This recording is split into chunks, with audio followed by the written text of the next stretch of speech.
a world leads the frontier. Innovation flows in all they do, breaking barriers, forging new.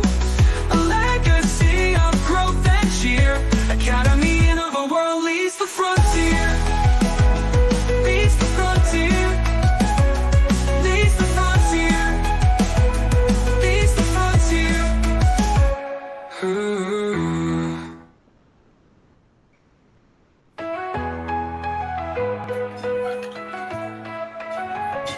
In halls of knowledge, bold and bright, stands in of a world, a guiding light. Flows in all they do, breaking barriers, forging new. A legacy of growth and cheer. Academy of a world leads the frontier. Leads the frontier. Leads the frontier. Leads the frontier.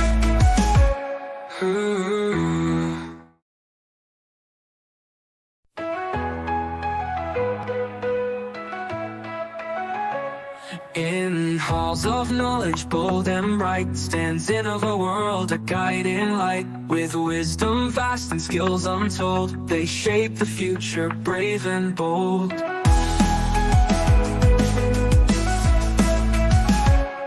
From AI's rise to research call, they train the minds to conquer all. Workshops, FDPs, and learning grad, empowering scholars across the land. Innovation flows in all they do, breaking barriers, forging new. A legacy of growth and cheer. Academy of a world leads the frontier. Innovation flows in all they do, breaking barriers, forging new. A legacy of growth and cheer. Academy of a world leads the frontier. Leads the frontier. Leads the frontier. Leads the frontier.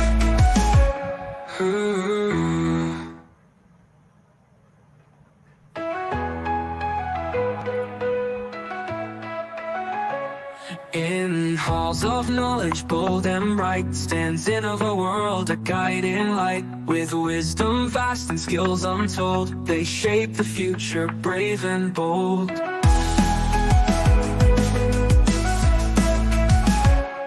From AI's rise to research call, they train the minds to conquer all. Workshops, FDPs, and learning grad, empowering scholars across the land. Innovation flows in all they do, breaking barriers, forging new. A legacy of growth and cheer. Academy of a world leads the frontier. Innovation flows in all they do, breaking barriers. Okay, Shalu, you may start the session. Yes, ma'am. The sky not a limit, but a domain you hold, a story of courage in silver told. So on Aviation Day, we salute your flight, a graceful signature in evening light. Good evening to all the budding pilots, engineers, scientists, and space lovers in the audience. Your presence here speaks volume about your dedication to aviation and aerospace. Welcome all to join us on day 2 of this Aviation and Aerospace Conclave to celebrate aviation and National Aerospace Day, organized by the Academy Canova World in collaboration with Marvex Sky-Fi Tech, powered by Indian Science, Technology and Engineering Facilities MAP.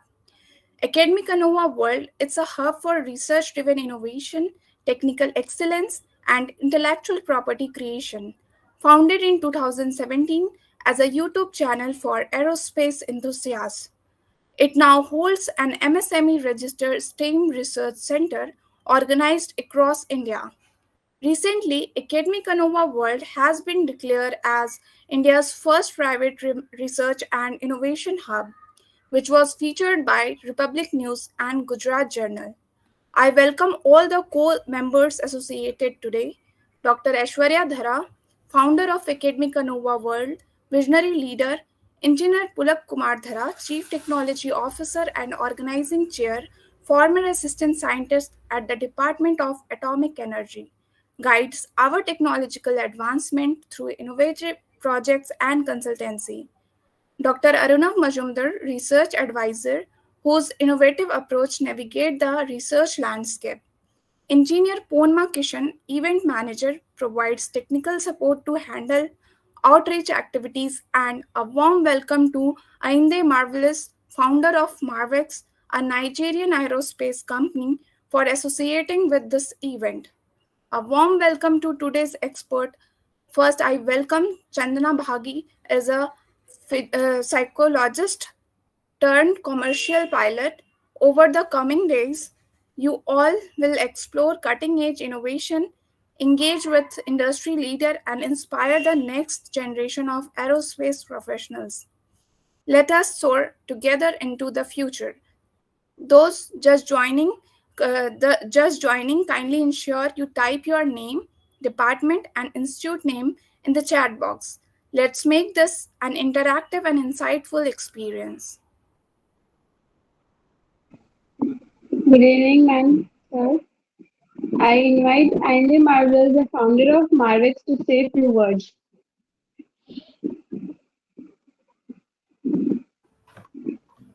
Hello, good evening, everyone. Can you hear me? Yeah, good evening. Okay. Good evening, everyone. I welcome, as the previous person have said earlier, we welcome you all to day three of this. But appreciate your time. Appreciate our guest speakers that is here today in person of Chandala Bagi. Hope I'm correct with the pronunciation of your name. And also thanks to Academy Innova Award for the collaboration. And also thanks to Dr. Ashiwaya Dara. Thanks to the other colleagues in person of Shalu, Shani, sorry, I can't see your name very well. I'm coming. Yeah. Priyanka. Sorry. It's like I'll come to India to come out later to pronounce your name. So thank you for joining us today. Thanks to all our participants, our attendee. Thank you for joining us today.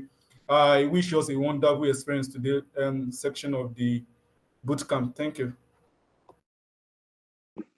Thank you, sir.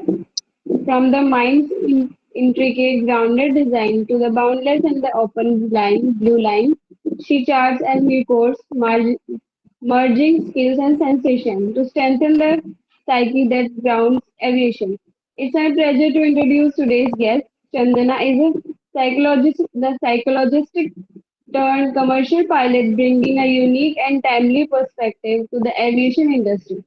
With a master's degree in physiology and professional experience as a counselor and organizational psychologist, she has worked closely with individuals navigating high pressure environments.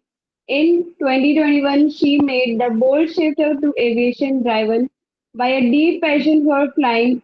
Having completed her commercial pilot training, she is now preparing to join the airline industry as a junior first officer. Chandana is particularly passionate about bridging her dual expertise, mental health and aviation. She is currently building initiatives that integrate psychological well-being into crew training and pilot culture, recognizing it as a vital yet often overlooked aspects of aviation safety and performance.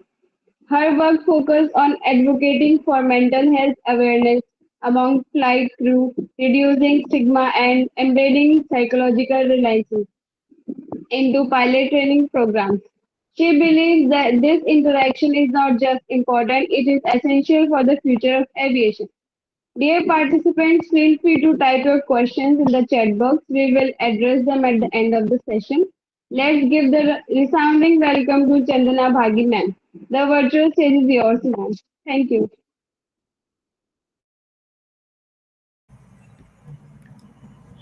Thank you so much for the introduction, Priyanka. Am I audible clearly? Yeah, perfect, ma'am. Yes, ma'am. Okay. Firstly, thank you, Dr. Dhara, Mavericks, and all the collaborators for giving me this opportunity. And I'm really glad you all included mental health in this completely technical driven conclave. Okay. I understand that the rest of the 5 days have been driven by highly, experienced technical professionals, And maybe some of you might seem like mental health is probably not something that's inclusive in this seminar, I guess. But I'm here to clarify that and tell you why this is also essential while we speak about all the advancements in technology, all the job opportunities that are already there in aviation, in uh, multiple sectors of aviation, actually. Um, like Priyanka already mentioned, I was a psychologist. I wouldn't call myself a full fledged psychologist anymore because I respect the profession and the preparedness you need to constantly be a psychologist. Okay, we're not playing, actually. We are dealing with people's mental health, people's mind, which is even more delicate than the physical body itself, right? One thing goes wrong, you're trusting the psychologist, and you know it can just turn completely other way, and instead of feeling better you might just feel worse. So I don't do that full time anymore. And I jumped, I traded the therapy chair to become, to be seated in the cockpit actually in 2021, which was just after COVID. Okay. And like many of you in the audience, this was also my childhood dream to become a pilot.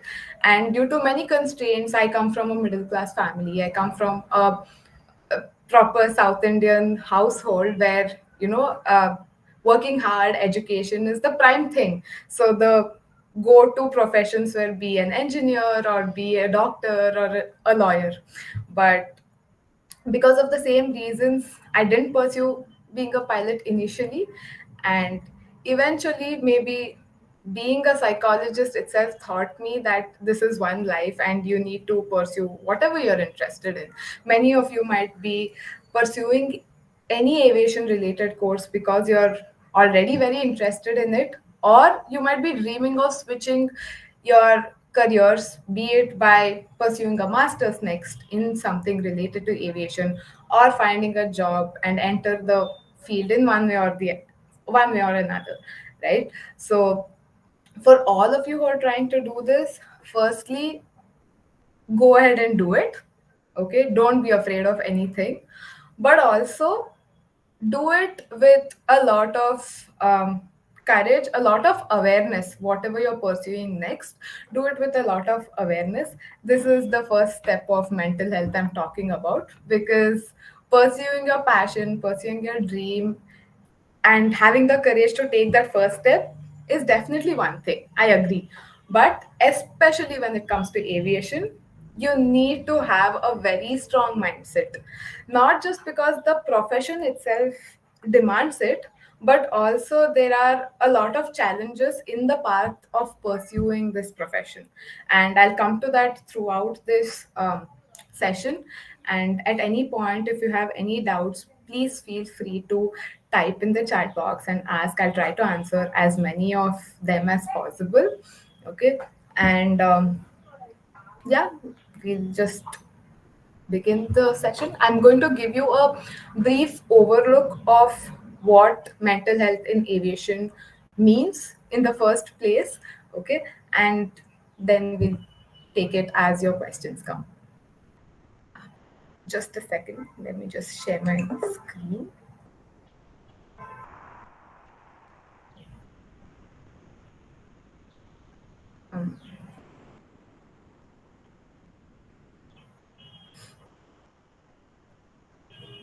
Is it visible?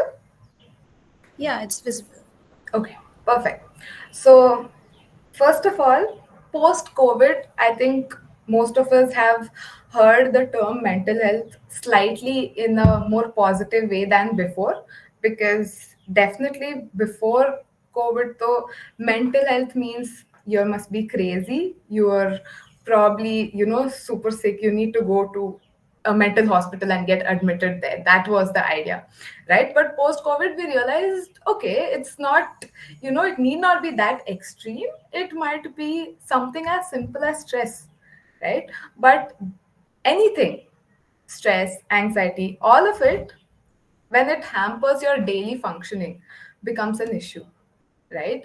And imagine, all of us has stress, all of us face anxiety. It need not be clinical anxiety, but we all face stress when we're studying, when we have so many projects to complete, when we have deadlines, when we have some other personal issue like a family member is not well, or maybe you've had a breakup, or you're fighting with your partner. It could be anything, right? Nobody is devoid of it. Is there anyone? We all have, in different ways, right?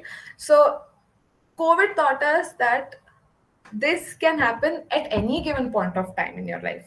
It doesn't tell you beforehand. It may not even have symptoms because we simply don't know how to recognize these symptoms. Okay, we don't know until it's too late that, okay, I'm suffering from depression.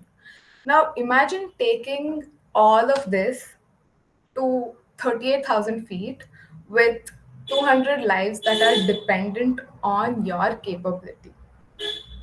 It's a little scary, isn't it? So I'm not trying to scare you, telling, okay, pilots are, just cannot have an issue like this. How are we going to trust them? That's not the point. Okay. I want you to understand that just like everybody else, even pilots are human beings. Okay.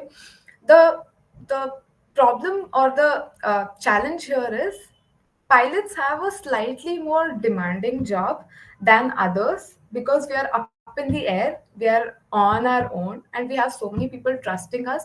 We have millions of dollars worth aircraft that is solely in our control. So anything happens to that aircraft, we don't have engineers there on board all the time. We have to take care of it from 0 to 100, which is from your ground handling, not even well before takeoff, until you land back the aircraft, right? So we need a lot more of mental space to be able to handle this with alertness and precision than people on ground. Because say you're stressed while working, you have a desk job, you're working, and you suddenly, stress factors usually hit you like a lightning bolt. Okay, you have a family issue, you try to leave it at home and come to your workplace, but then without any sense, suddenly it will trigger you, and you don't know what to do because we're not taught how to handle stress. We are not taught how to handle a panic attack, right? So if that happens at 38,000 feet now, it becomes more challenging because the entire flight, be it for an hour or be it for, like, say 20 hour, it's a long haul flight. The challenge there is we have hours of boredom but should be prepared for moments of terror. Okay, and that moment can happen anytime, just like how your anxiety can trigger anytime, right? So this is why being a little more mentally clear becomes a challenge. Nevertheless, because we are human beings, we also face these stressors. Okay, and we have had a huge gap in focusing on mental health in aviation, which is the prime need of the hour. We are seeing so many crashes that are happening. I'm not saying it's because of pilot error. It may or may not be. We still don't know that, right? But post Air India crash, if you've seen, there has been news of so many pilots who are, refusing to fly the aircraft. They are sitting in the cockpit and then they refuse to continue further ahead because they know that once you're up in the air, there's no turning back. At least when you're still on the ground, you can, yeah, definitely it's an inconvenience to the passengers. Definitely it hampers so many more flows of action than you think, because we know how angry passengers get even if there is a 10-minute or a 5-minute delay, right? People don't understand that there goes a lot of systems into one aircraft taking off and one aircraft landing. Okay, and a 10-minute delay is definitely going to hamper not just that flight, not just that set of passengers, but the entire flow of system, because all aircrafts are going to be scheduled after it, and all of them will be put on hold just because you chose not to. Despite that, knowing all that, if a pilot is choosing to abort the takeoff because they are mentally not in a good space, it shows how much pressure it might be, right? And say if they choose to take off, that's a bigger risk as well. So we have to give them that space that, okay, they chose not to take off. But at the same time, we need to also understand that if there are too many pilots who are doing it all of a sudden, there has to be some underlying root cause, right? And it is very important to, address that root cause, especially now it's too evident. You can't hide it anymore. And millions of passengers are going to be at risk if you still choose to be blinded, if you still choose to act blind towards this issue. Okay. And in fact, so there was this one crash. I don't know if many of you know it or not. So in 2015, there was a crash by German Wings Airlines. Okay. There was a first officer and a captain, of course, who took off from a place in France and were heading towards a city in Germany. Okay. Midway, the plane crashed into the French Alps. So turns out that the you have your flight data recorder and you have your cockpit voice recorder. We all know this black box, right? So that tells you the entire series of things that happens with the technical aspects of the flight, as well as what happens or verbal. You have the whole audio of the flight. Okay, through all these findings, we found out that the captain had gone to the washroom.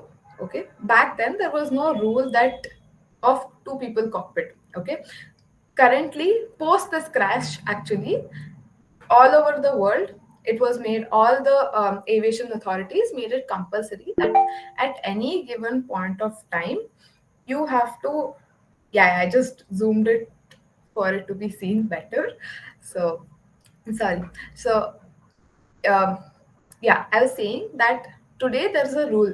So it has to be a two-person cockpit, meaning if either the first officer or the captain needs to use the washroom or get outside the cockpit, there is going to be another crew who's going to be inside the cockpit, and the cockpit door must not be locked at any given point like this, not with just one person inside the cockpit. Why that rule came? Because back then when this rule wasn't there, so like I said, the captain of this flight just went out to the washroom. Immediately as soon as he went out, the first officer locked it from inside. Okay, and he had pre-planned it. We got to know that he had pre-planned it. He just changed the settings of the plane to put it into something called a CFIT. So CFIT stands for controlled flight into terrain. It's one of the most common human error reasons for a plane to be crashed. What happens in this is you deliberately put the plane into, so a plane is supposed to go like this, right?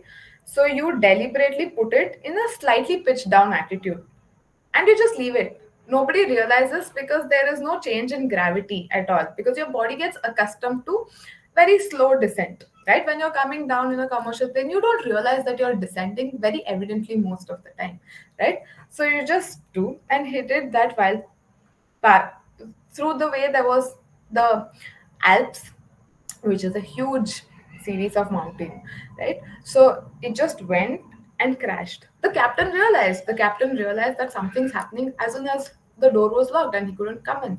But no matter what he did, there was no system that you can open the lock from outside.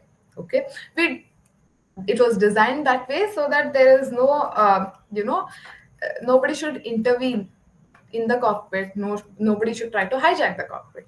But it turned out to be a double-edged sword at that point, and he eventually, the plane was crashed and 150 people were killed in that crash. And if it's the French Alps, there's no way for it to be even recovered, right? Even if there was a chance of survival, it was in the middle of nowhere. So this happened, and later findings it was found that this first officer had a tendency for years, mental health he had mental health illness itself, I would call, because he was suffering from depression for a long time, and he also had suicide ideation, which means that you have a tendency to commit suicide.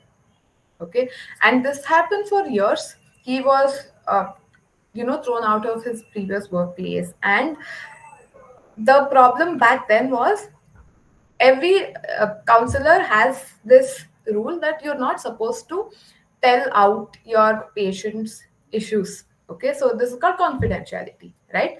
Because of that, the company never got to know, because the company did not have any concept of having a psychological test done before taking this person on board, right? So the company never got to know that he had an issue, and they had onboarded him, and this happened within a few months of him being onboarded. Okay, and after this, it became quite evident that you need to have a psychological assessment and everything. This is just one case that I'm talking about. There have been a few more cases. After this, people became more vigilant, and there have been quite a few studies that have shown, the mental health status of pilots. Okay, Harvard has done a few researches wherein it was shown that every 1 in 8 uh, pilots suffer from some or the other form of anxiety. Okay, most of them not suicidal, but anxiety, depression, these are prevalent conditions. But the thing is, it's not just, yeah, it is scary to hear that 1 in 8 pilots are having this issue. What if the pilot I am going on my next flight has this issue, right? No, it's not that bad, honestly, because this number I'm talking about, if you compare it with other professions of the world, not just pilots, it's the same. Okay, why? Because we're all humans, we're all having these issues. The challenge is not, the problem is not having the issue, the problem is that we don't know how to resolve this, we don't know how to tackle it before it gets too late. Okay, um, yeah, so another important aspect before we move ahead is you might already have a few doubts regarding, oh, how can you are a pilot, how can you not handle stress, how can you not handle you know uh, anxiety or depression, because you're already trained to be very strong minded, alert, resilient. Yes, no doubts about that. Every day, from day one of our training, there are a lot of things we imbibe so that we can be very alert in our profession. Trust me, you won't find any pilot, or at least 99% of the pilots, are very good at what they do. Why? Firstly, most of them chose this profession because of passion. And when you're driven by passion, you're always bound to do it way better than you are choosing a profession because you don't have an option, right? So that passion drives the perfection, honestly speaking. And yes, we are taught how to be very alert. We have so many systems in place that help us, in moments of, say, you have an emergency on board, be it an engine failure or a fire on board or a passenger having an emergency. We know how to resolve it. You don't have, you can blindly trust the pilot there. I will give you that assurance, right? But sadly, the challenge is we're not taught to handle the mental health aspects of it. Okay, being resilient, yes, we're taught how to handle an emergency on board. You might know Captain Sully's story, where he landed the aircraft on a river, and nobody would imagine it, because a condition as such where you're less than 1,000 feet in air from the ground, it's very hard to control the aircraft, because the aircraft doesn't have enough momentum, and you don't have enough time, you don't have enough space, okay, to do that, especially in a crowded environment. Despite that, if Captain Sully was able to think in the brisk of that split second, okay, because all of that happened within, the whole planning happened within a span of 60 seconds. Okay, so that's how well we are trained regarding our profession. But personally, when it comes, we are just like everybody else. We are not specifically taught how to handle what happens if you have some family issues, if you have a family member who's not well, and given the demands of our profession, we cannot simply afford to take leaves as and when we need. We cannot just call and say, boss, I'm having an emergency, I won't be able to make it. It's not that easy, is what I'm saying. Yes, of course, if you're not feeling uh, in that space, we can take leave. There's no doubt about that, because we understand how much responsibility we carry into that cockpit, right? But it's not easy. And given the nature of our profession itself, for us to even a small stressor, personal stressor, can have the challenge of becoming a really big thing. And I'll tell you why.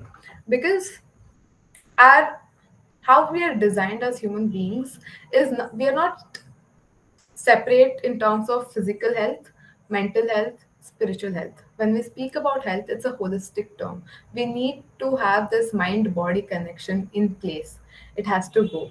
And as pilots, we are, prone to so many challenges every day, because we are dealing with irregular time schedules. Our flights are not 9 to 5 every day. We have different flight. Every day our timings change, and people just think, oh, you're going to take off, you're going to land, that's your job. No, we go a couple of hours beforehand. We ensure that our plane is proper, every screw is in its place. Yeah, the AMAs are there to do it, but still, I am the one flying. I'm responsible at the end of the day for that, for the safety of that flight, right? So we walk through, we we review every single thing that the flight ops send us, meaning, is our route feasible, is the weather feasible, what are my alternate airports, what are the approach procedures. We have a lot of technical aspects also that we review, so it's not just flying. Yeah, flying is the cool part, but there's also a lot of work that goes around it, right? So in order to do this, we wake up 3 hours before our scheduled flight time. Not wake up 3 hours before, we go there 3 hours before our scheduled flight time, which means every time our job, every day of our job, we plan by backtracking that, okay, 6 a.m. is my first flight, so which means that by 4 a.m. I should be there, by 3 a.m. I should be ready and leaving the house, which means by 2 a.m., or depending on what are my morning routine tasks, I have to wake up at say 1:30 a.m. And imagine waking up at 1:30 a.m. every one day, then at 8 a.m. another day, then at 12 p.m. another day. Your body is so confused. Ki, what is my pattern like? What is my schedule like? Because we work on patterns.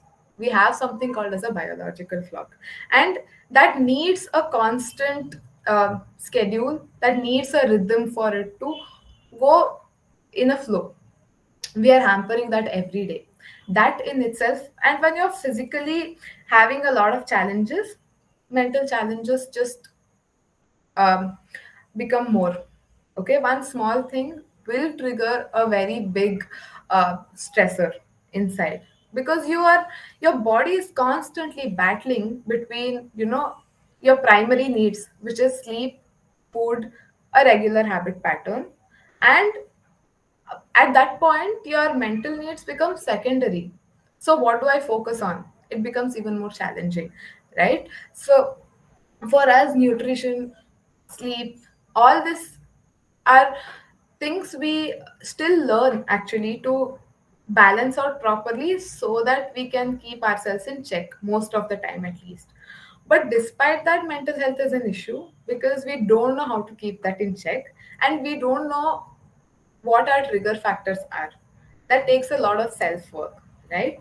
And in this fast paced world, we simply don't have the time, or so we say, to realize what are my trigger factors, right? So that becomes a bigger challenge.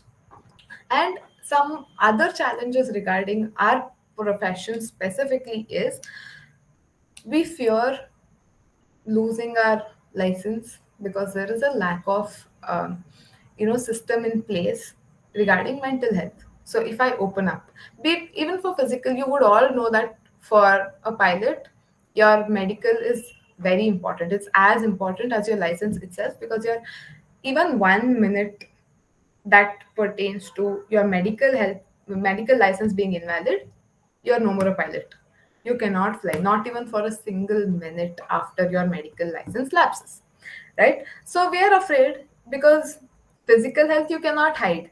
There are so many tests in place, so you simply cannot hide. But mental health you can hide, right? Even if you have some anxiety, you can hide so that your whole career is not jeopardized. The whole thing you worked years for is not jeopardized. And for physical health, there are rules in place saying, okay, I have diabetes or I have a heart condition. You are temporarily grounded, which means that after your system comes into place, they will review you once more and then you can resume flying. But when it comes to mental health issue, there's nothing like that. Not yet. That's the problem. So people are afraid to even report. Okay. Actually, most of it, if you report, if you need not go to extremes at all. One or two counseling sessions and you will be fine. Actually, mental health conditions are not permanent. You don't need tablets for everything. You need tablets only when things go completely out of control. And if it is a severe clinical condition like psychosis or hallucination or delusions, right? And those conditions as such is not good for a pilot at all, because those also again trigger any time. And say you are especially coming into critical phases of flight, which is takeoff and landing. These are the two main phases which last for a very short time in the entire flight, but they are the most you know critical phases of flying, where most of the accidents are prone to happen. Right? What if something triggers there? That's why it's definitely unsafe for a person having delusions or hallucinations, for that matter, to be a pilot. Right? So that is why it's important for somebody to periodically check if this captain or if this first officer is fit for flying, mentally also, not just physically. Okay. And because we have this lack of system, people are afraid and they let these stresses spiral you downwards, and that can create many issues later. Okay. So okay, I have a question to ask all of you. We spoke a lot about mental health and it's very important. What do you think is better, for these pilots to speak up if they have an issue or not speak up?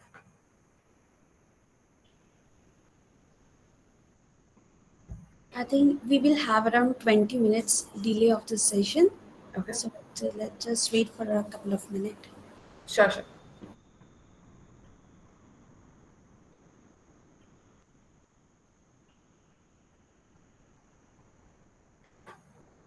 So we have a question. Okay. So kindly write down in the chat box, please.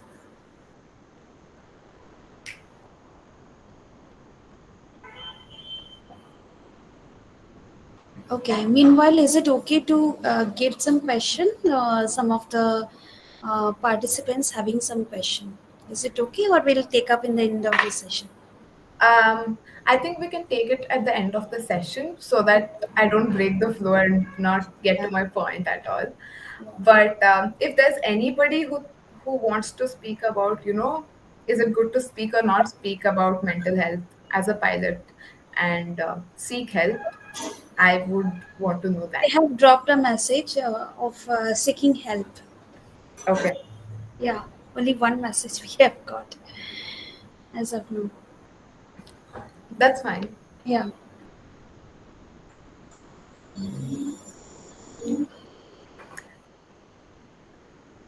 Okay, you can, I think, proceed with that. Yeah. Mm. Okay, so the reason I'm asking this, to speak or not to speak out, is because say this they do speak out. If a person, if a passenger, like all of us get to know, as passengers or public get to know about it, we might just, the first thought in our head is, oh, this pilot apparently has an issue, so is it safe to sit in their plane or not? Right? So that's why I asked, is it better to speak out or not?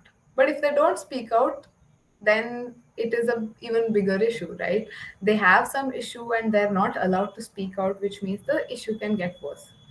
So let me clarify this for you, that yeah, whoever commented that you need to speak out, they're right. Because isn't it better that you are aware that this person is seeking help, which builds the trust among, it should build the trust among us as passengers.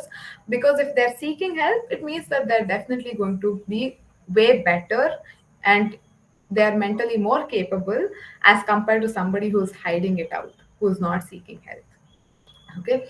And I'll tell you some special challenges why pilots are hesitating to speak out or seek help in our field. I already spoke about how the fear is there of our license being suspended, of uh, as being grounded for indefinite time. That's a very big issue because that puts us in an uncertainty, right? Especially to be a commercial pilot, it needs a lot of time and financial investment. So say if this happens in the beginning of your career, you have a lot of stress in itself because loss of career. After that comes your financial burden. Just when you thought you're going to settle financially, and you can clear all your dues or whatever it is for that matter, all of it comes to a halt. And a pilot, unfortunately, comes with a lifestyle of its own, which is definitely not very it's not a simple lifestyle. Okay. Why? I'm not blaming anything, or I'm not trying to badmouth. It's a lifestyle. You're seeing bigger things in life, automatically we're dreaming of bigger things. We see everybody around us having a certain lifestyle. Of course, it's human need, right, to crave for it, and we always want to live a better life. That comes with a lot of financial stress. Okay. And suddenly if you lose your financial control, then it puts you in a very big challenge, right? So that's there. And aviation is a place where there's still a lot of hierarchy. Okay. Senior captains will challenge you, question you, challenge you in the sense your authority. Maybe you're right, but there have been a lot of cases where the captain has been wrong and the first officer had to shut up because they're too afraid to speak up, right? So that hierarchy is there. There is a very steep gradient a lot of times. So especially as a first officer, you're just starting out your career. Why would you want to be in somebody's bad books? And this, mind you, the gradient is very steep. That captain can actually ruin your entire career without you doing anything except trying to be right or following the checklist that's given. Okay. So this fear stops pilots from speaking up, being truthful, or telling that, okay, I face this challenge. And also, it comes out as if you're weak. People, if you're speaking up saying, oh, I'm having this challenge, especially this whole idea of pilots being very cool, pilots being invincible, they're very strong, or they're very bold, brave, whatnot, for choosing this profession, puts you in the light of this whole superhero feeling, which is not true. Okay, pilots are human too. You should allow them to also feel vulnerable a little bit, right? And like I already mentioned, in most of the scenarios, we are already trained very well to how to handle ourselves. And whenever you're learning how to handle stress, emotional stress also automatically you're able to handle. But that doesn't make us invincible. We're not. We are also prone to some stresses which we might not have seen coming. We are always taught to every 6 months we have a recurrency training. We are trained for emergencies because on a daily basis we don't see emergencies, right? So they try to simulate these emergencies in the simulator for us, and we see how we can handle it and we train for it. But what about mental emergencies? We don't know when you will lose a family member. We don't know when we'll face a family crisis. It can be anything like separation from your partner, or a divorce, or your children not being well. It can be anything. We can't simulate this, right? We don't know how we are going to react in such situation. And unfortunately, because of all the reasons I already mentioned, if your seniors are not going to be there to support you, how are you going to even, open up or express your fears, right? And this whole stigma about mental health in general stops you from seeking help at all. Not with your workplace, not with your family, nothing. So,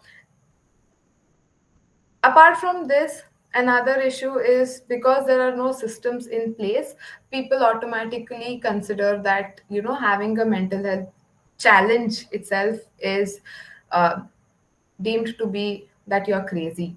So you can't open up. And there's so many loopholes in the system, especially in aviation, that stop you from, you know, uh, doing what you're actually supposed to do at that moment for the safety of not just yourself but the entire community. Because anything in aviation is not singular, it's always a group task, right? So even if you're not feeling well by yourself or you observe somebody else not being in that space, you are simply forced not to even ask them about it or not to report this, because it would probably ruin their career also, right? So this issue of, you know not being open with others puts you in a very bad place, I would say. Especially as this is true for any professional, but in aviation this becomes a bigger challenge, because we know if we speak up saying somebody else may not be in the space, right? A lot of times it would be a captain, because we fly with the captain, we see that he is very authoritative, he is not following the checklist, we still shut up, although we know that what the other person is doing is not safe. Why? Because we don't have a system to resolve this at all. And us speaking up might ruin our career in itself. So it becomes a double-edged sword. You can't keep quiet, but you also can't speak up. Right? So yeah, now I spoke about so many problems. What are the solutions to these problems? Are they already in place? What is happening in India regarding this? There are solutions. Some of them are individual level, some of them are, on a larger scale, we need to address it. Okay. Individual level, the first and most uh, effective solution is having peer support programs. Okay. This also, again, after a series of accidents, especially the German wing crash, this is very prevalent in Europe and in US as well. Peer support programs are uh, it's usually non-affiliated to a particular airline, so that pilots can help other pilots. Because who better than your co-worker to understand the situation you are facing, right? Because they might be in the same position, they can resonate with you better, and that way you will have this confidence. Because if there is an authority, especially if that authority is your workplace, how can we feel safe to speak out what we are facing, right? Especially when your whole career can be in jeopardy in such a situation. So that's where peer support programs help. They are usually voluntary groups where some pilots will come up and say, yes, I can be a support system for another pilot and help them out in any way I can. Okay. This way one can help another, and that's what I am trying to build in India, because there is no peer support program in India that is not affiliated to an organization. So Air India has a peer support program. It's called Buddy AI. They support, as of now, it's only for pilots, and they are trying to extend it to other people involved in aviation, like the air traffic controllers, the cabin crew, ground crew, everybody. But it has not been very effective simply because it's run by the organization you're already fearing, right?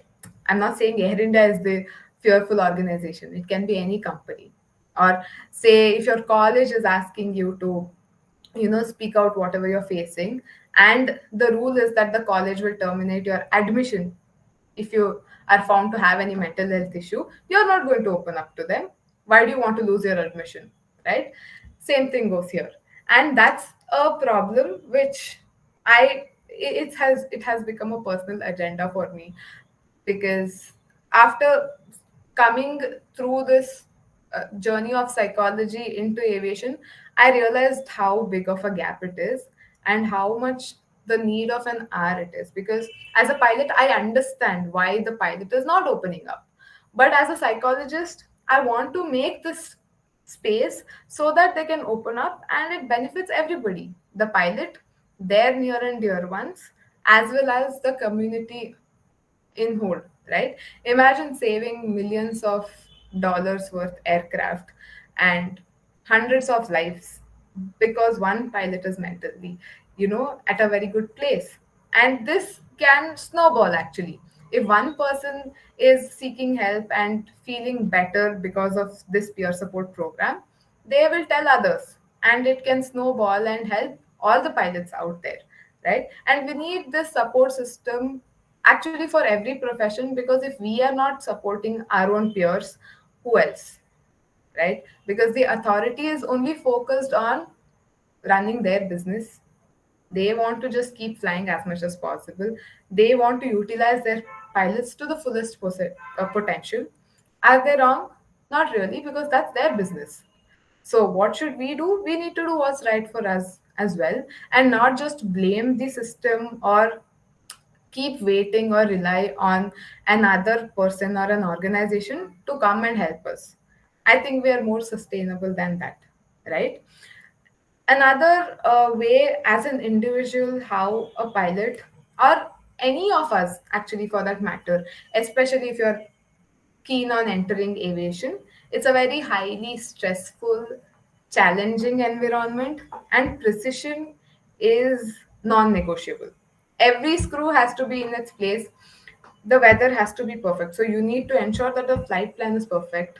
If you're going to be a ground handling crew, you know how stressful that job is, because 2 minute delay in the flight, the passengers are going to come at you, not the technicians or not the pilots, because they can't directly come, right? So you need to be very, very resilient, because you cannot shout back. That's not part of your job. You need to be patient enough to handle whatever they're trying to talk, whatever the passenger throws at you. But also, you need to be strong enough so that you can patiently explain to them what the issue is, right, in a rational way. So, as a cabin crew, also same thing goes. People think it's they're just there. They are bound to help the passenger because passenger is the king, right? So they see cabin crew in a very demeaning way sometimes, and it's a challenge, because if you're silent as a passenger, that's fine, but cabin crews do get to hear a lot of atrocious things, because people forget that the cabin crew is also trying to build a career, take care of their family. They are humans too. They are helping you out there, right? In case of emergency, this cabin crew is capable of taking you to safety. This cabin crew is capable of doing basic medical care for you. They're trained to even, deliver babies. Imagine, it's not an easy thing. I don't think we can, all of us can do that, right? So all of it is a stressful job, because despite you being so well trained, you get to hear so many silly things from passengers, right? That in itself can put you in stress, can put you in anxiety, because you cannot fight back. Okay, so for all of you out there wanting to enter any of this profession, you need to at least have a few things in place, like taking care of your mental health. Firstly, now you have the opportunity, so whenever you can, sit and think calmly ki what are my common trigger factors, and also think calmly ki how can I tackle them. Usually, some of the ways or relaxation techniques which you can adopt at any given point of time, suddenly when you're stressed, are firstly, I call it something called the 60-second rule. Okay. Take 60 seconds, think what am I doing? What am I supposed to be doing? Is this a priority task for me, or can I just let it be? This is for tasks. This is for anybody who's trying to trigger you. Also, think for 2 seconds at least. Okay? If you're still feeling triggered by them, see how you can address it calmly.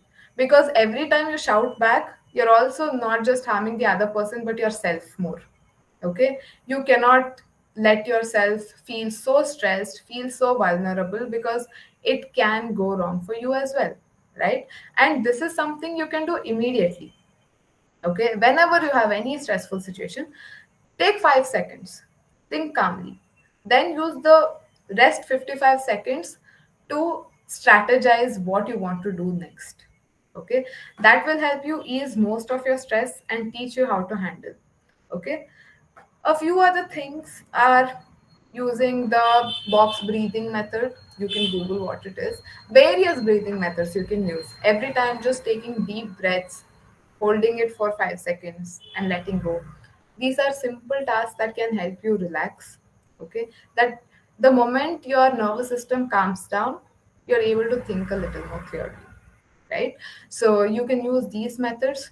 And nutrition, sleep cycle, very, very important.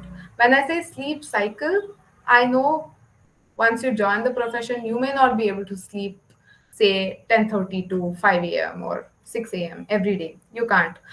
But what you can build is a pre-sleep routine and a post-sleep routine, so that the moment you start doing this pre-sleep routine, your body knows that, okay, I need to start relaxing and sleep next.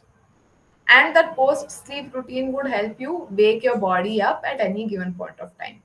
Okay, so along with this, nutrition is very important, because if you keep yourself physically fit, it helps to keep yourself mentally fit, right? Otherwise, if you're not giving your body enough nutrition, it's easy to be mentally weak. It is easy to be triggered for any reason. Okay, mental triggers are much easier when you are not physically well. Okay, so these are all personal or individual strategies for keeping your mental health in check. Apart from it, the industry has a lot of steps to take. Okay, you need to build a reporting culture which is not going to punish you for reporting something. You have to take that on a positive note ki, okay, this is an issue, how do we solve it? Because usually whatever a pilot is reporting may not be an individual issue. It would have been a mass issue faced by multiple pilots. Why? Because every day you're not flying with the same crew. So the same captain who one pilot might be complaining about, that captain would have flown with other pilots as well. So the other pilots also might have found this issue with the captain, right? So you need to be a little more rational in analyzing if there is an underlying issue with this captain, and see how you can resolve it.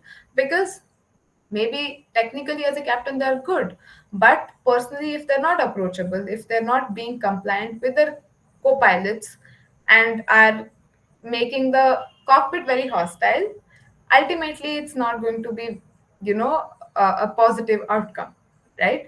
You should not be living, as a pilot, you should not be living with the idea that, say if a crash happens and this particular pilot was involved or whatever, it the outcome should not be like, oh, this was bound to happen sooner or later, because we know this person was of this, authoritative mindset. So, and that brings in a fear with every pilot who ends up being in the roster with this captain, right? So we should not let this happen at all. The company should be a little more open to receiving feedbacks about their co-pilots, the rest of the crew, so that, and it should not be like pointing fingers. It should be done in a more maybe anonymous way, or maybe in a more generalized pattern, right? Because the moment you start pointing fingers, then again it may or may not go very well, right? And companies should have more access to mental health professionals. Okay, it is there. It's already compulsory that every time a junior first officer is inducted or any pilot is inducted into the airline, it's compulsory they go through a psychometric interview and a personality test. But that's not enough, especially as a junior first officer. I've seen that people come prepared how to answer these interviews. There is no right or wrong answer, but there is a general pattern of answers. So that ruins the entire point of having this interview in the first place, right? Why are these interviews there? Because the DGCA, which is the Indian Civil Authority, has made it compulsory, so companies are doing it.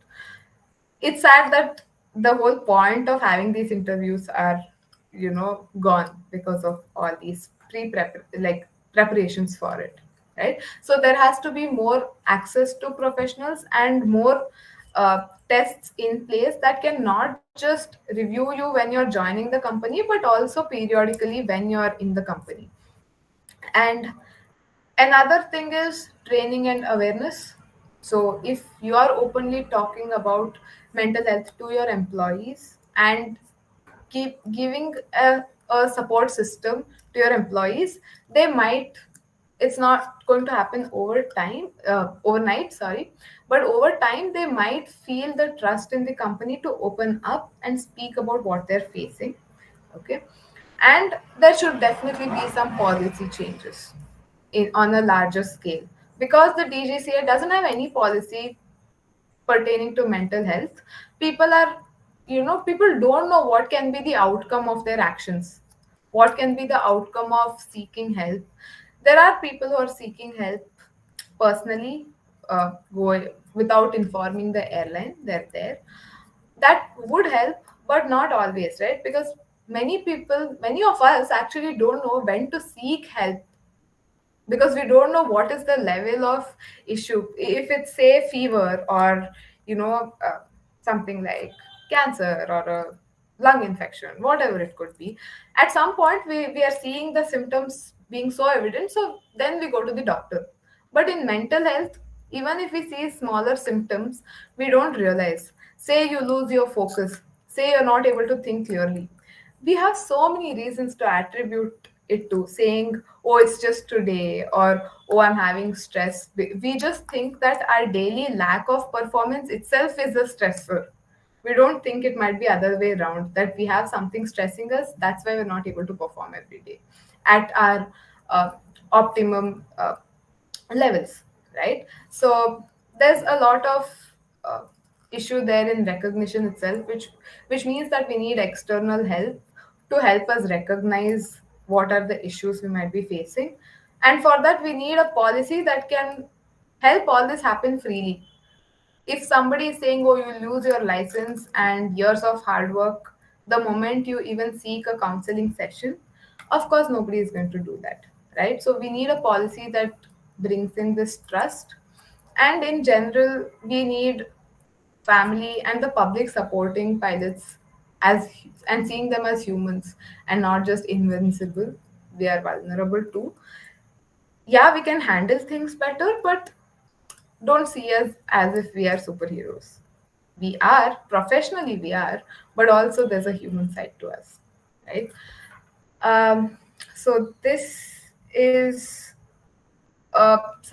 pretty much an idea of what the entire mental health in aviation is. We are open to questions if anybody has any. I'm Yes. sorry if I took too long. No, it's fine. It's really you have given a clear picture. Actually, you have stated a real time problem. Actually, because many are not aware of it. Many, just like you, many aim to dream, to be a pilot. But after being a pilot, or during the phase of this pilot, like different layers are there. So, so how to get rid of this, how you can carry forward your profession in a very effective way, healthy way. So I think those are aspiring to be a pilot. You have given a really a clear image so that whosoever is planning, so they can plan it properly. They can keep this thing in their mind that how these things are really really important. So before we have couple of questions here in the chat box, but before that there are some questions from our side and also some from the expert side. Like how, like you say that you have done first you have initiated your career as a psychologist. Now, what makes you to transform from psychologist and to be an pilot, and the journey? And what are the challenges that you have faced? Because you know that all of us might know that to be a pilot, the initial eligibility is just you just need to complete your 12th standard, right? So you have completed the graduation, masters, and then coming up to be a pilot. So please give us and give a light on this inspiration journey. Okay, so like I already mentioned, although it was a childhood dream, right after 12th, I did I did quite some research, but then back then social media was not a big thing. And Yeah. there is nobody around me who's anywhere related to aviation, forget being a pilot. For me, it was just not just, I wouldn't say just a simple dream, but I don't know. It's like for some people, you have a calling that, okay, I want to do this. I never sat in a cockpit before. My first flight was probably when I was 21, maybe at 20 or 21 years old, right? But wanted to become a pilot well before that. I don't know what was driving me. And the society convinced me that maybe it's not for middle class people, maybe it's, you just have too many things you want to be, so just be realistic about it. So yeah, although I prepared for engineering entrances and scored quite good marks, I knew that was not for me. I can't handle it, just this job. So I chose psychology. I studied it, I've loved it, but there was something in me that kept saying this is not all that you want to be, right? And in COVID, when you were until then, I just found ways to forget and talk to myself internally. But COVID just forced me to do that, I guess, because we were all stuck inside four walls, and that just made me introspect a lot. And I think psychology has a lot of uh, you know play in this, because it helped me introspect myself in multiple dimensions.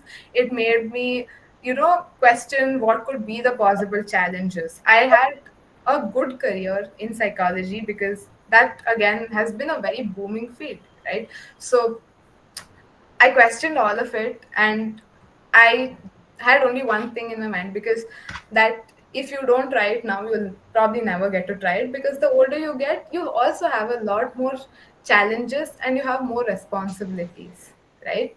So yeah, I didn't want to lose that chance, so I just took this leap of faith, and I haven't turned back since then. I luckily, or I don't know if I have to say luckily or not, throughout this training, aviation has been my life, like 24 bar 7, because like I said, if you're passionate about it, you're bound to just give your everything into it and perform. So throughout, it taught me a lot of things, like how to build resilience, what things work, what don't. And it went side by side. I applied psychology into preparing for flights, because a lot of times, you're just stuck. You're not able to land that aircraft. You're not able to hit that precision, right? And at some point, it gets to you, and you see all your peers who are, flying, doing that landing perfectly, and you're not able to do it. It irrespective of you want it or not, it's going to hit you, right? And I used a lot of these coping mechanisms to help myself understand that everybody has their own journey, everybody's landing is different. And it definitely helped me a lot, because the moment I was able to land the plane after so many extra hours of hard work, there was no going back, because my landings became way better than others, right? And those are the things. Patience throughout this, patience in any stressful situation would, I think psychology helped me a lot with that. And After that comes the bigger challenge. Actually, the moment after you receive your license, you're all ready to go into the real world, and people think, once you obtain your license, airlines are waiting to hire you, but that's not the reality at all. Airlines are not waiting to hire you. Airlines have a lot of surplus, so they utilize that. They will challenge you with so many things. Okay. And time is one of the biggest challenges, because airlines will come up with openings when they want. Their interview process can go up to a year, because they have surplus. They don't I know this might be a very big reality for some, a shock for some people, but it does happen. Airline will just make you go through 2 rounds or 3 rounds and keep you on hold, and you have nothing else to do. You are prepared. It's not your mistake. It's not in your hand to tackle this uncertainty, and that actually, honestly, I feel is a very big stressor which people don't talk about. People tell, oh, you have to clear your ground subjects, oh, you have to fly, you have to study so much, you have to be prepared. Yes, all that is true, but the biggest challenge is this waiting period, because human beings tend to rely on certainty in life.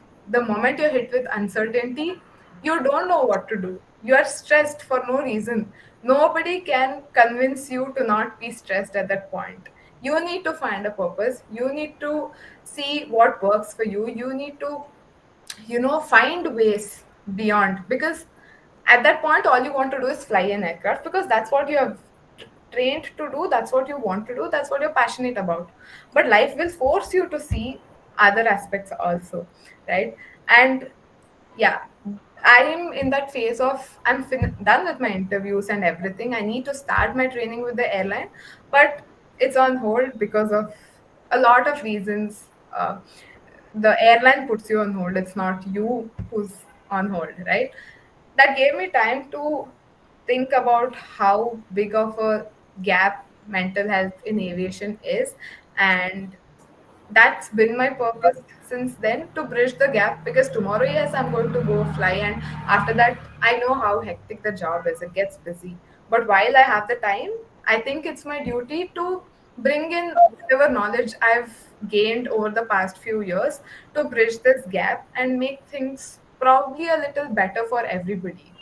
So yeah, did I answer your question? You have clearly answered.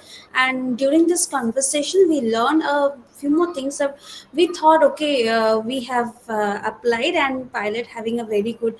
The patience is a very key thing that you have explained. That it can extend up to 1 year. Is really even if it goes for 2 months, people get frustrated, and if it extends for a year, it's.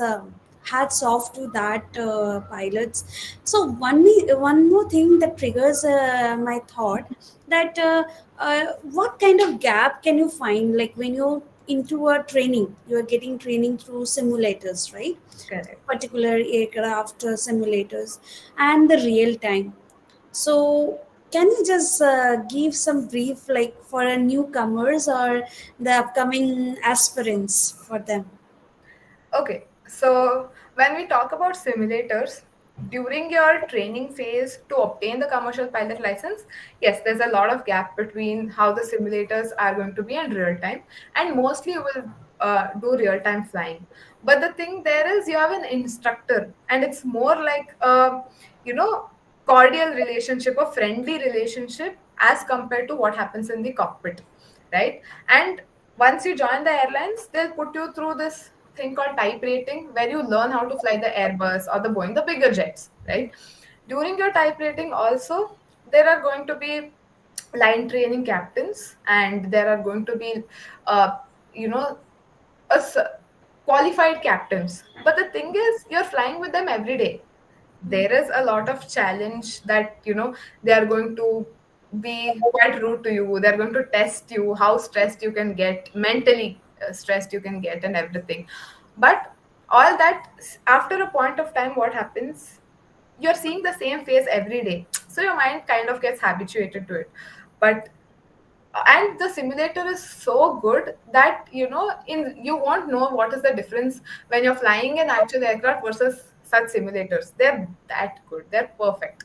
Okay, or even better for that matter, right? So technically speaking, you won't find many challenges. That's the whole point of having such a full-fledged simulator. They're extremely expensive. One session in such a simulator is 1.5 to 2 lakhs. So you can imagine how great they are, right? But human factors, the interpersonal relationships, we don't see that coming, because every captain you fly with has a different personality, right? Some are very cordial, very nice. You learn a lot from them. They create that positive atmosphere for you to grow and, train yourself to become a captain one day. But not all of them are like that. Some are very hard bound to their rules. They are there to show their authority. They are there to put you down. And I'm not exaggerating this. They will make it a point to put you down. So those become quite a challenge. Okay. Yeah, there are other first officers who would give you a tip to, just handle this captain this way or that captain that way beforehand. They're there, they give you tips, but you don't know what can happen in that cockpit, right? So you're always with that fear and a little hesitation. Yeah. Right. So now we'll come back to this question from the participation Sure. that our students have asked. So the first question they have asked that I had an reconstruction surgery in my knee. Am I eligible to fly? That depends. Actually, mostly you will be eligible to fly. Okay, like I said, so DGCA has a medical panel, right? You have to do your class 1 medical examination, and if you do that, and they give you a pass certificate. Usually with these surgeries, you go to an Indian Air Force medical hospital, and then they will review you, especially for the status itself, to see if you are able to perform. And if they give you a green signal, you're good to go. Okay, great. And moving to the next question, what is the best to take training from US or from India? That is very subjective. It depends on, personally, I would say going outside the country and training, any country for that matter, it's not just US, is a very good idea, because they have more infrastructure, more number of airports. They give you more autonomy to fly on your own, right? But in India, unfortunately, there are not as many airports, and we do not have enough technology that allows you to fly too much on your own. So you're bound to fly to only a limited number of, say, 4 or 5 airports around your own base airport, and that, I personally feel, that won't help me gain so much knowledge, especially when I'm investing so much money into it, right? So I should get the best out of it. And you experience general aviation when you're training, which you can't experience once you get into the airline. Airlines is more automation, so you train to learn how to deal with the automation more than actually flying the controls. So that way, I personally feel outside the country is better. But otherwise, the training wise, like the knowledge of the trainers in India is very good. It's immense. Great. One more thing relevant to this, like training. Suppose students are getting training or any aspirants are getting training from particular country. Each one of them is it mandatory that they should get a certificate or license from the same country? So wherever you train from, once you come to India, you have to convert it into the Indian license to apply for Yeah. airlines in India. There's a whole process where you do a few hours of flying in any flight school in India, and some paperwork to comply with, and then you can apply for your documentation. Right. Okay. So that question has also been answered. And now moving to the next. I don't know whether this question really going to like relevant to it, but let's take up this question. When flying at a higher height, our ears hurt. So how to stop it and how to improve it in a safer mode? Is it okay to take up this question? Yeah, sure. Yeah. Okay, so when you're flying, we know that as you go higher, the pressure around you changes, right? Which is why your ears start hurting, because the pressure inside your eardrums versus outside is different. Okay, so one of the ways for you to do it is you just hold your nose, close your nose like this, Mm. put air in your mouth and just pop your ears out. It's called the Valsalva maneuver. So you try to do that so that you try to equalize the pressure inside and outside. This is one of the methods. Yeah. Okay. So I think we have one more question. Last question of this session. Can you please tell me the route map for being a pilot, and what about the certificates? What are the certificates do I need to get it?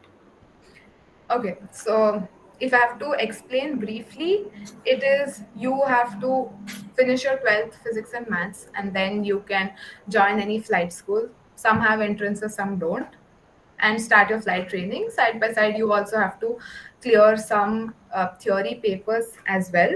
And once you're done with all that, you can apply for your license. You're done with your flying hours and your theory papers, you can apply for the license.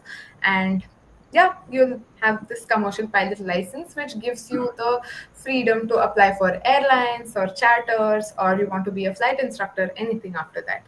Okay, if you want more information on this, you can personal message me, and I train students for ground classes, apart from speaking about mental health in aviation. So it's called airplane mode aviation, and I train students there. And you can always DM me, and I'm happy to answer all your queries. I won't speak about that in depth here because not many of you would want to be a pilot, right? Yeah. Okay. I think Maverick want to ask a question. Yeah. Yes. All right, thank you for your time. I really appreciate this section. So my own question is, because I'm an aerospace engineer, so based on experience, my question is, how do pilots overcome trauma that come maybe as a result of successfully ditching or crash landing? How do pilots overcome such trauma? And can such pilots come back to fly an aircraft after overcoming those um, stress and test and everything? So, specifically after such accidents or incidents, unfortunately, we don't have any post traumatic stress uh, techniques, helpful techniques that are specific to aviation. But in general, I think you very well, very nicely pointed out how do we handle this. It is a challenge. That is the challenge I'm speaking about, which hasn't been addressed yet. There are a lot of ways for it. There are cognitive methods, neurological methods for it, and I think we should integrate all of them. So cognitive methods, meaning there is, you can slowly deal with this trauma by putting yourself back into that situation step by step, not trying to relive the entire event, but step by step you try to relive. That's one of the ways. Okay, along with it, you can learn how to recognize what triggers you, because usually with such trauma, what happens, there might be a random event happening, but something in that event might trigger you to relive the entire episode of that crash, right? So we need to actively learn how to recognize these trigger factors, so that before even it triggers, we can control ourselves.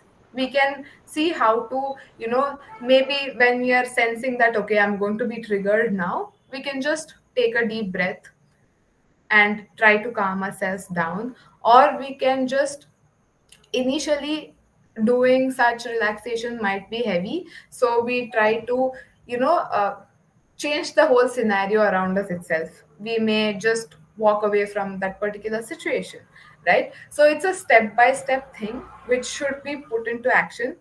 So when I mentioned the Air India crash, after that, how many pilots are being absent? This is what happened. They never were in the crash themselves, but it's a mass trauma that happened over there, because they could be in that crash, not just the two people who lost their lives, right? So this trauma is very immense, and we need a lot of training. We need group support programs for it, so that it's not, you'll get a feeling of, it's not just me. Okay, all of us are trying to relive this. Let's help each other. So yeah, this is what I think should be done. I think we have one more question from Shalu. Yeah. Yes, ma'am. Yes. So I have question related to mental health. I find myself I find that in my mind there is constantly full of thoughts, and it's hard to focus more. And can you please help me to understand why this happened, and what I can do to manage this? Like lots of thoughts come into my mind during sleep time or while working also. So any suggestion for this? What I would suggest is, firstly, the 60-second rule, what I said, right? So every time you're doing some work, and initially you won't be able to recognize that you're lost in your thoughts, right? But the moment you recognize it, think, what am I thinking? Okay. And why am I thinking it? Is that my priority or the task in hand? Okay. Spend that just that 60 seconds to question yourself like this. If you think that thought is a priority, maybe it's eating you up too much. So decide that, okay, after this work I will think about that thought and see how to resolve it. Okay. If that's not working, then you're going to I would also suggest, when you're recognizing this, have a pocket book, like have a small notebook with you all the time. Write down these thoughts, and at the end of the day review them. Okay. If it's very pointless, you don't have to worry about, then just strike it off. If you think the same thought is happening over and over again, then see what is the underlying cause of it. Try to see what is the underlying, and this won't happen overnight. You'll have to give it some time, right? And if you think you're not able to, you know uh, find a solution to that thought by yourself, then don't be ashamed to seek help. Don't think, okay, what will people think? It's fine. Let them think what they want. You are your priority, right? And if you don't prioritize yourself, I don't think anyone else will. That should be in your head all the time, right? And try to make a sleep routine. you know don't just shut your eyes with scrolling on the phone. We all tend to do that most of the time. It's habitual. That time what happens, the mind is not ready to sleep, although you physically might be, right? So have a routine, maybe light some candles, maybe do some meditation or journaling. If not anything, just have a book next to you. Write down, scribble down your thoughts. Okay. And then just before sleeping, take a few deep breaths, put yourself into the sleep mode, and then only sleep. Okay. Okay. So you're consciously doing it. And when you wake up also, don't open your eyes to the phone. You're awake, sleep there. It's fine if you feel lazy. Just take those deep breaths and tell yourself it's a new day, you're doing a fresh start, right? And it's a step by step thing. So you tell yourself, I'll do my best to focus on all my tasks. So how you talk to yourself matters a lot. Okay. Okay, ma'am. Thank you, ma'am. Nicely answered. Ma'am, is it okay to take one more question from the audience? Definitely, yes. Yeah. Ma'am, please kindly tell me the different level of licensing and its procedure in level up. Can you just brief about it? So when it comes to India, we everywhere we have something called as, first is your student pilot license, then your private pilot license, then comes your commercial pilot license, and the highest level is ATPL, Airline Transport Pilot's License. Okay. To fly commercially, you need this CPL. With a private pilot license, so it depends on how many hours you've built, right? With a student pilot license, you start building your hours. So at level 0 it is. Private pilot license you'll obtain by, say, when you're 35 or 40 or 60 hours average of that time, you obtain your private pilot.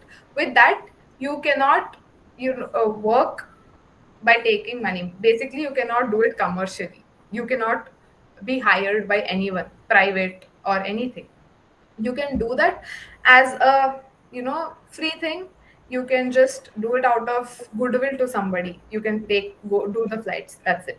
Commercial pilot license will help you apply for jobs everywhere. Okay. And after that, once you want have enough hours to become a captain, you need the ATPL. So I don't think that would matter as much right now.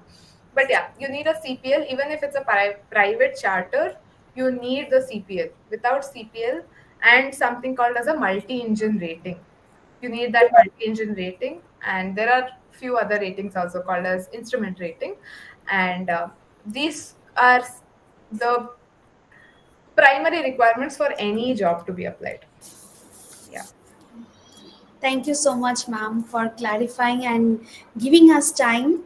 Though it is almost a half an hour we have extended, but thanks to you. Thanks for clarifying. Thanks for being a part of this aviation and aerospace conclave. And as we all are celebrating this day, and I think we are the one to celebrate this aviation day in India especially. Thanks to Maverick for collaborating with us and making this aviation journey. And the main purpose of this is that to bring the perspective, like many people don't know what is aviation and what are the hurdles. They think like, okay, aviation is just wow kind of thing, but there are so many things. The seriousness is very very important, like to be a pilot. And this is another side of being in aviation sector, like kind of stress or mental health. It's very very important, and how to tackle it. I mean, as you have said that many people, they don't reveal it up because their CPL is in will be going stick. It can go for lifetime thing. So there are a lot of things. I hope those are aspiring to be a pilot, those are aspiring to be in this field, plan your career, have a focus on it. This is a good platform that after COVID we came up and meeting everything online. So yeah, so I think the good COVID has done something good and bad as well. But I think in education sector we are into more into this online connections. We are delivering lectures, I think, to connect people with that. I think that's a good thing. And thank you once again, Chandana ma'am, for being with us and enlightening everyone in this session. Thank you so much, Dr. Aishwarya. And I'm really glad, like you rightly pointed out, that this is the first time a national conclave regarding aviation has been held in India. And I really appreciate you for taking this initiative and bringing together so many people. And I hope you get to do more such events, and would be really thrilled to be a part of it in future as well. And keep going. Yeah, thank you so much. So, Mavericks, you have any few words to say to our participants and to our expert? Actually, you said it all. Thank you, Chandala Bagi. Sorry for, yeah, thank you for your time. Really appreciate it. Like, seriously, this session is such amazing. Thank you for your time. Thank you for explaining everything in a way that, even a simple child can understand it. Thank you for your time. So, thank you, all our participants, for your time, for following us to this moment. Really appreciate you. So we look forward to see you tomorrow again for another session of the program.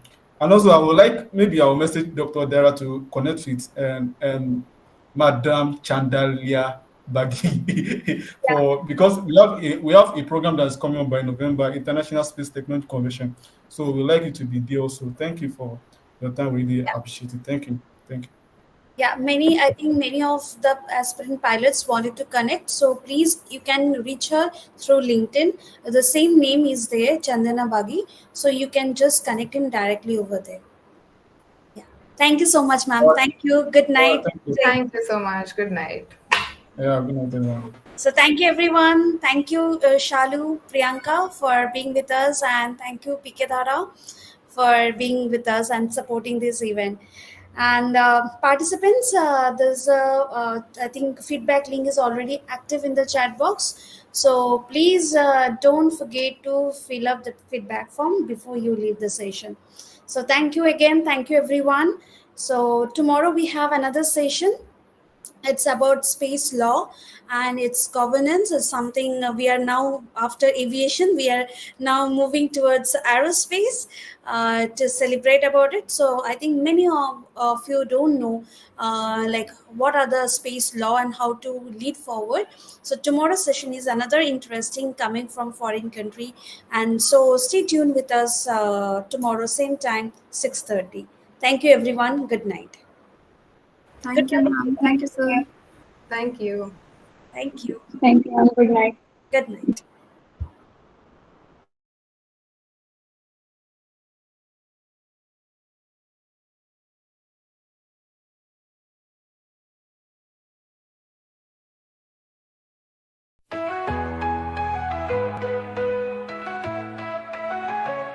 In halls of knowledge, bold and bright, stands in of a world, a guiding light. With wisdom vast and skills untold, they shape the future, brave and bold.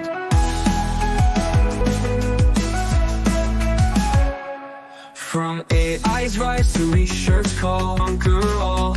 Workshops, FDPs, and learning grad, empowering scholars across the land. Innovation flows in all they do, breaking barriers, forging new. A legacy of growth and cheer, academy in of a world leads the frontier. Innovation flows in all they do, breaking barriers, forging new. A legacy of growth and cheer, academy in of a world leads the frontier. Leads the frontier. Leads the frontier.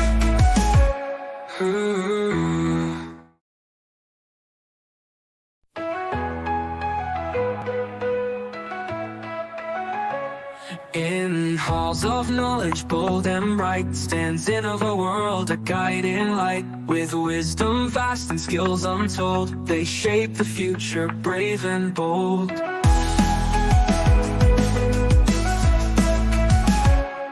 From AI's rise to research call, they train the minds to conquer all. Workshops, FDPs, and learning grad, empowering scholars across the land.